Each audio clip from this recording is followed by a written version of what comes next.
घे खीर घे. वा. तर मी काय सांगत होते, त्या दिवशी निर्मला आत्या इतक्या अचानक घरी आल्या, हो की नाही हो? हो ना, तुला सांगतो मोना, निर्मला आत्या अगदी रोखठोक आहेत आणि कामाच्या बाबतीत पक्क्या. आजी, खीर मस्त झाली. निर्मला आत्या बरं का मोना, मानसीला काय म्हणाले माहित आहे? तुझ्यासारखी सिन्सिअर आणि हुशार मुलगी मला माझ्या हॉस्पिटलमध्ये डॉक्टर म्हणून असलेली आवडेल. म्हणून इतकं चांगलं इम्प्रेशन पाडले आत्यांवर. ती आहेच तशी. अभ्यास सुद्धा किती मन लावून करते. काय ग मुना, तुला काय वाटतं? मनू डॉक्टर झाल्यावर खरंच त्या हॉस्पिटलमध्ये घेतील का ग? मी काय सांगू, कदाचित घेतील सुद्धा. तसं झालं तर मनूच्या करिअरची चिंताच संपली. ए मालती, मला वाटतं आपण दळवींना घरी बोलवूया का, मानसीच्या रिझल्टच्या निमित्ताने? खरंच बोलवूया, कारण मनू सुद्धा नुसते पेढेच देऊन आली त्यांच्याकडे. खरं तर जावई बापूंची इतकी मदत झाली आहे तिला या परीक्षेत. त्यांच्या काय त्या नोट्स वापरल्या, तिने पुस्तकं वापरली असं म्हणत होती खरी. हो ना, मस्त मंडळी मिळाली तर आपल्याला. अगं नशीब आहे तुझं. आजोबाई ओके, तोच तोच विषय किती वेळ बोलणार आहात तुम्ही? कंटाळा आलाय मला आता. काय ग, असं काय बोलतेस तू त्यांना? मग काय आजी, नवरात्रीसाठी आले ना मी इकडे. आल्यापासून विक्रांत, मानसी, निर्मला आत्या. कंटाळा आलाय मला आता. आणि मला पुन्हा पुन्हा तेच ऐकायचं नाही. प्लीज. मनू,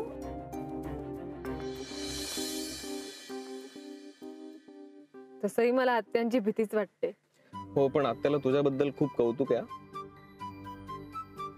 पण तरी पण तिचं काम वेळेत दे बरं का.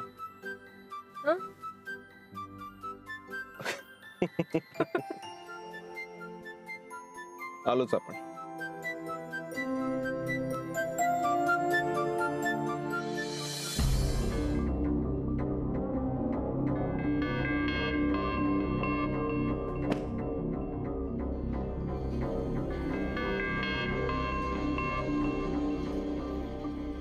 कधी आलीस ताई?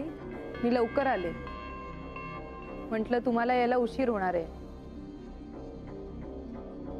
निदान आपण तरी लवकर जाऊया. निघायचं की वेळ आहे तुला अजून? अहो, असं काय लगेच निघताय तुम्ही दोघं? मी नाही जाणार. ठीक आहे, मी निघतो. हो, आत तरी या. आजोबा वाट बघत असतील. ताई, तू तरी सांग त्यांना. त्यांना जाऊ दे मानसी, त्यांना खूप कामं असतील ना. बरोबर आहे तुझं. आजी आजोबांना नमस्कार सांग. Bye bye.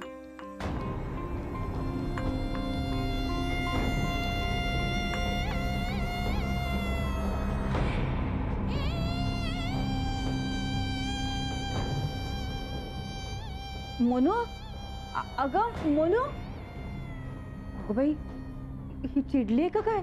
अगं विक्रांत आले होते ना तिला न्यायला. ते गेले आजोबा. बाहेरच्या बाहेर? हो, त्यांना काम होतं. असं कसं ग मनू, तू तरी त्यांना आत या म्हणायचंस ना. अगं आजी, तेच नको म्हणाले. आणि हिला काय झालंय? ती का चिडली आहे? त्यांचं काही भांडण बिंडण झालं का? नाही नाही आजी, मी बघते.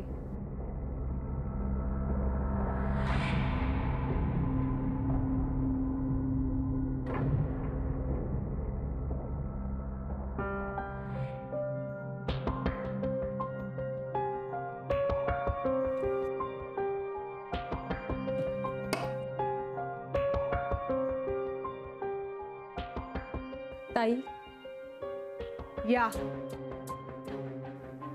मानसी देवी या.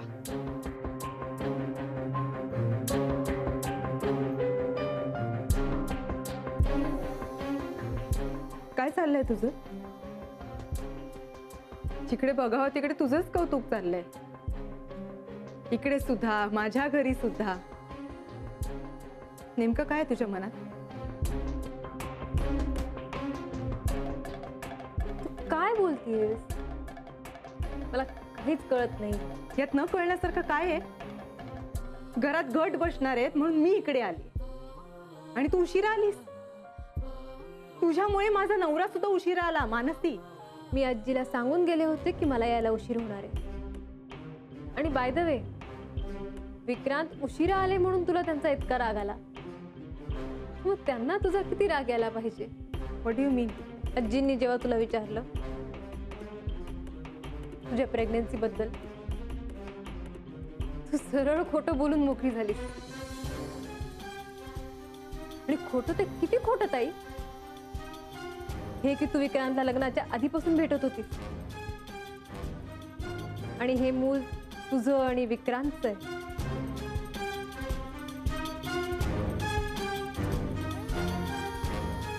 मानसी, ही गोष्ट दळवी घरातल्या 4 भिंतींमध्येच ठेवायची अशी सक्त ताकीद दिली होती आजींनी. त्याने काय फरक पडणार आहे? त्याने हे खोटं बदलणार आहे का? ते सगळ्यांना फेस करावंच लागणार आहे. पण आज त्याचा सर्वात जास्त त्रास होतोय तो विक्रांतला, तुझ्यामुळे. Do you understand? मानसी, तू या सगळ्यामध्ये का पडतीयस? या सगळ्याशी तुझा काय संबंध आहे? It's a matter. Okay, so leave us alone. Really? आता गरज नाही ते लीव अस अलोन. आणि जेव्हा तुला गरज होती सिच्युएशन हँडल करण्यासाठी, मला कोणाचीही गरज नव्हती. Mansi, I don't care about anybody, about anything. Exactly, you don't care. That is your problem. तुला वाटलं आणि तू काहीतरी खोटं बोलून मोकळी झालीस, पण त्याचे परिणाम विक्रांतला भोगावे लागणार आहे त्याचा जराही विचार केला नाहीस तू. हाऊ इररिस्पॉन्सिबल ताई, किती तो बेजबाबदारपणा. तुला हे सगळं कोणी सांगितलंय? त्याने काय फरक पडणार आहे? दळवी घरातल्या कुठल्या व्यक्तीने तुला हे सांगितलंय हे मला कळायलाच हवं. तू त्यांची वकिली का करतेयस? वकिली? तुला आठवतंय ताई,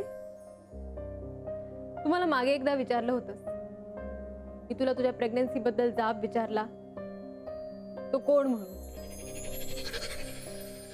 एक डॉक्टर म्हणून, तुझी बहीण म्हणून, दळवींची वकील म्हणून, की विक्रांतची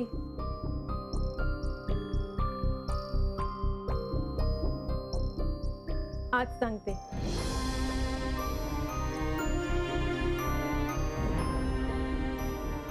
आज मी तुझ्याशी हे जे काही बोलते ना, ते विक्रांतची वकील म्हणूनच. विक्रांतला त्यांची बाजूच मांडता नाही आली, कारण त्यांनी तसं केलं असतं ना ताई, तर तुझं खोटं उघड पडलं असतं. निदान तुला प्रोटेक्ट करणाऱ्या माणसांची तरी नीट वाग ताई. किती किती गृहीत धरतेस ग तू आम्हा सगळ्यांना.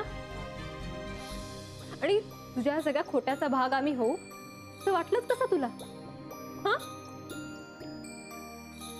तूही अशी वागू नाही, ते दळवी तुझ्याशी अजूनही प्रेमानेच वागतात, तुला सांभाळून घेतात. सांभाळून? गीता काकींनी हे सगळं कांड केलंय मानसी, आणि हे सगळं त्यांनी मला सांभाळून घेण्यासाठी केलंय असं वाटतंय तुला? त्यांनी ते सत्य समोर आणलं, पण निर्मला आत्या आणि विक्रांतनी ते लपवलं तुझ्यासाठी, सगळ्यांचा राग अंगावर घेऊन.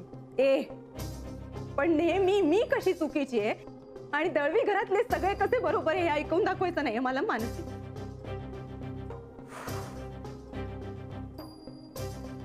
ठीक आहे, पण एक गोष्ट प्लीज लक्षात ठेव ताई, दळवींचे गोडवे खरं तर तू गायला हवीस.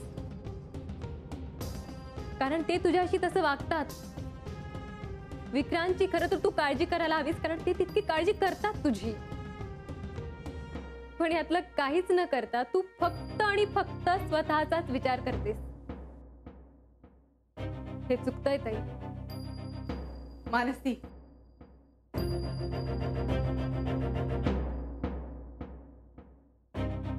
या सगळ्याबद्दल तुला कोणी सांगितलंय?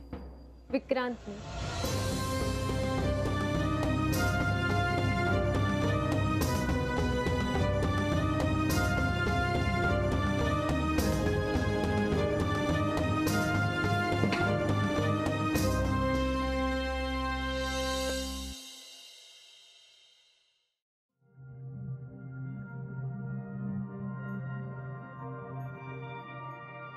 हा बोल मानसी. मी ऍक्च्युली काय झालंय? Any problem? हो, मी काल ताईशी भांडले. काल तुम्ही गेल्यानंतर ती माझ्यावर चिडचिड करायला लागली. माझं वागणं आवडत नाही असं म्हणाली. मग मलाही वाटलं तिला आता 4 गोष्टी स्पष्टपणे सांगणे गरजेचं आहे. ती चिडते, आक्रस्ताळेपणा करते, म्हणून आपण तिला कधीच विरोध करायचा नाही. तिची चूक तिला कधीच दाखवून द्यायची नाही.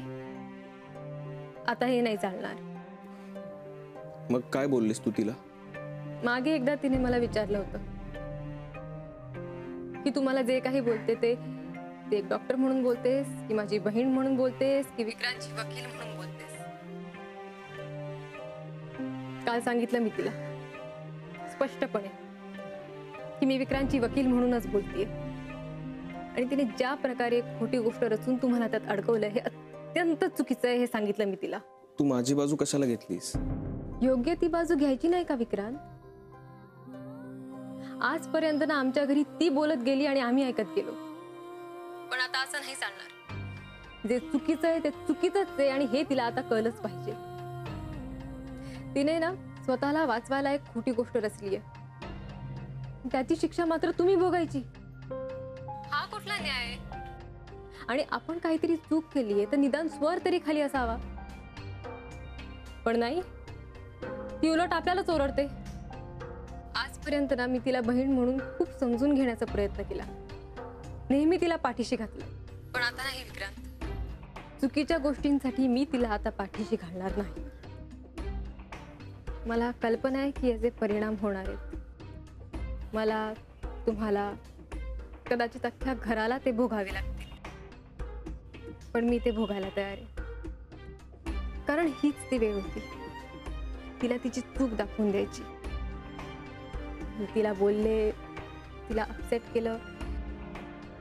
हे तुम्हाला सांगणं गरजेचं होतं म्हणून फोन केला. थँक्यू. कुठे आहे ती आता? आत्ताच निघाली ती घरी यायला. ओके, ठेवते मी. Yes, bye.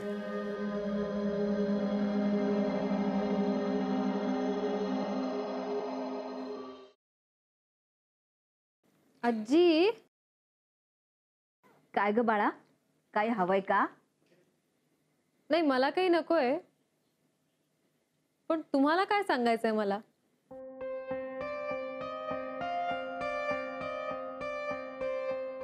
आणि ते सांगायला तुम्ही घाबरायला कधीपासून लागला? अगं नाही नाही, घाबरत नाहीये, पण तू घराबाहेर पडतेस ना, मग मुद्दाम तेव्हाच कशाला, म्हणून मी यांना नको म्हटलं. मी थांबते आजोबा, बोला. म्हणू, तू समजूतदार आहेस. म्हणूनच आत्ताही समजून घे. काय समजून घेऊ? असं बघ, माझ्या असं लक्षात आलंय की तू जावई बापू आणि निर्मला आत्यांच्या बरोबर असतेस ना, ते तिला आवडत नाही. मग काल रात्री तुम्ही वाद घालत होतात, आम्हाला झोप नाही लागली. तू समजून घे तिला, चिडकी आहे ती.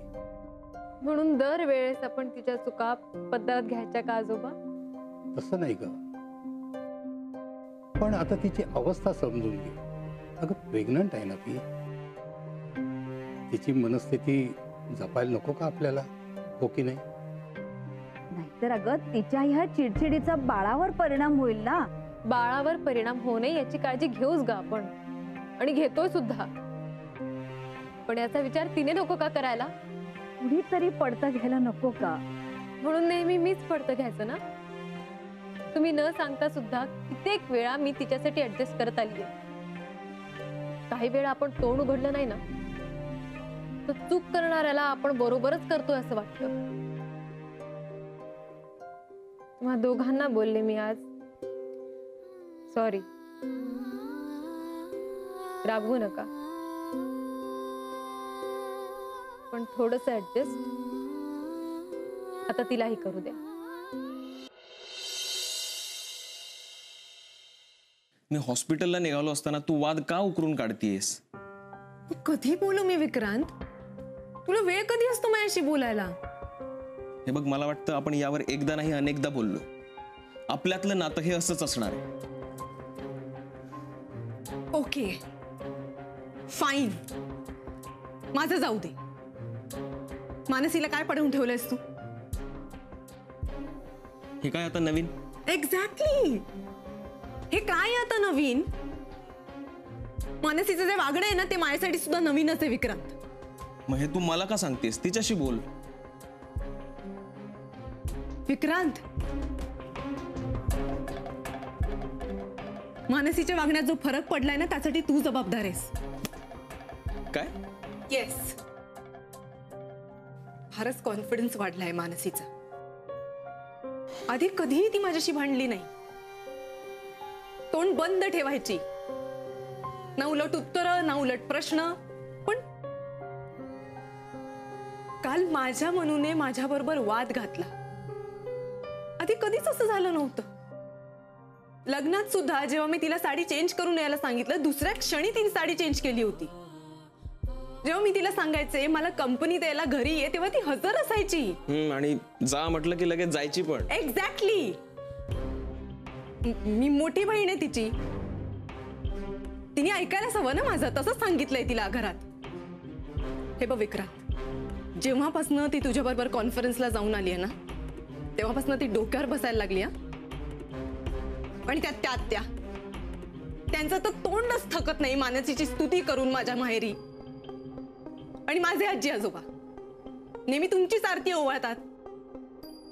माझी कोणाला काही पडलेलीच नाहीये का?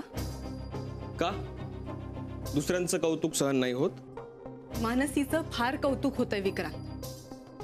काय तर म्हणे आता ती आत्यांबरोबर काम करणार आहे, त्यांना मदत करणार आहे.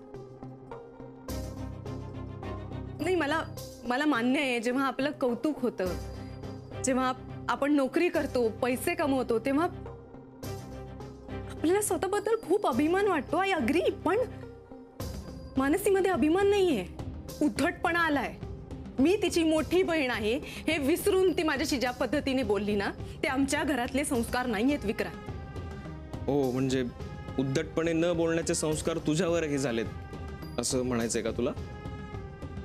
सतत स्वतःचाच विचार करणं, मनाला येईल तसं वागणं, दुसऱ्याला ब्लेम करणं, आदळआपट करणं, आरडाओरडा करणं, खोटं बोलणं, हे सगळं बसतं तुमच्या रादर तुझ्या संस्कारांमध्ये.